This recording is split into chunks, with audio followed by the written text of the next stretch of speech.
доста интересен, поне първият ден практическата част. За първи ден е доста дълга лекцията, но много подробна. Има работа с пациент, можем да наблюдаваме абсолютно всичко от А до Я, целият процес на работа. Реално се виждат нещата, които излизат, които не може да предвиди човек. Този формат на курса лично на мен ми допада доста.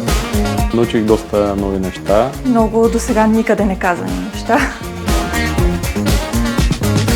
За доктор Маринов като лектор мога да кажа само положителни неща. Не може да го фане с въпрос, който да не може да ти отговори. Харесва ми, че е млад, амбициозен, че работи дигитално, по протоколи.